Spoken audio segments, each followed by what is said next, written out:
Donc l'avantage de se servir d'un prompteur, c'est d'avoir le message qui défile en face de la caméra, qu'on puisse regarder la caméra, pouvoir lire le message directement sur le prompteur, le message qu'on a prédéfini, qui défile à partir de notre appareil. Donc là en l'occurrence c'est un mini iPad, on peut mettre un mini iPad, un iPad, on peut mettre un smartphone, et l'intérêt c'est de pouvoir lire son message tout en regardant la caméra.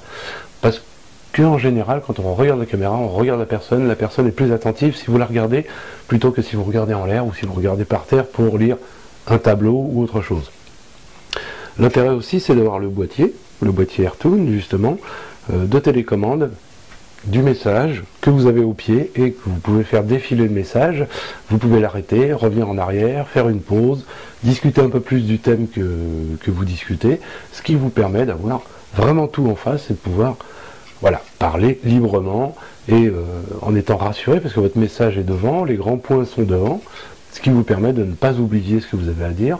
Ça permet de ne pas faire et de réfléchir en même temps qu'on est en train de dire son message à ce qu'on doit dire après.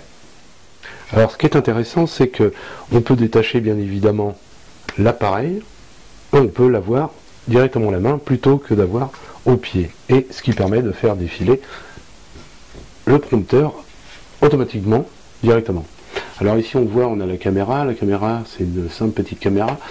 On peut mettre aussi un appareil réflexe, on peut mettre un appareil photo réflexe, on peut mettre aussi un smartphone avec l'adaptateur qu'on achète à part, un petit adaptateur pour mettre un smartphone. Et la chambre noire, justement, s'adapte à tous les formats, puisque c'est la chambre noire, comme on l'a vu au montage, c'est de grande dimension. Donc ce qui vous permet de mettre, vous voyez, je rentre mes deux mains dedans, donc c'est vraiment très grand et on peut tout à fait mettre ce qu'on veut devant. Ce qui permet d'avoir le message sans être perturbé par un effet de reflet ou de blanc qu'on verrait si on avait une vitre normale, si on avait une vitre normale non teintée et non spécialisée pour l'effet prompteur. Alors tout le monde utilise un prompteur, en fait c'est le matériel un petit peu secret derrière.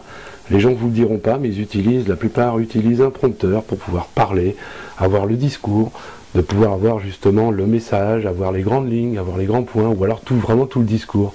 Comme à la télévision, le présentateur va lire les messages, plutôt que de les apprendre tous les jours, voire 2 fois par jour, quand il y a par exemple les journaux télévisés, c'est 2 fois par jour, voire 2-3 fois par jour. Donc ce qui permet, quand vous avez votre pied photo, d'avoir le prompteur et la caméra directement sur un seul pied, plutôt que d'avoir 2 appareils séparés. Ce qui permet d'avoir les deux en même temps. Voilà, ça permet d'avoir vraiment les deux en même temps.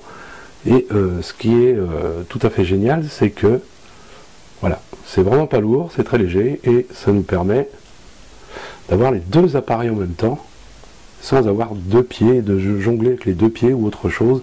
Et on peut très bien partir avec un seul pied photo comme on a l'habitude, un pied photo ou un pied caméra, plus le prompteur dans la mallette, ce qui permet aisément de partir avec et de voyager avec très facilement, très simplement. C'est vraiment très léger.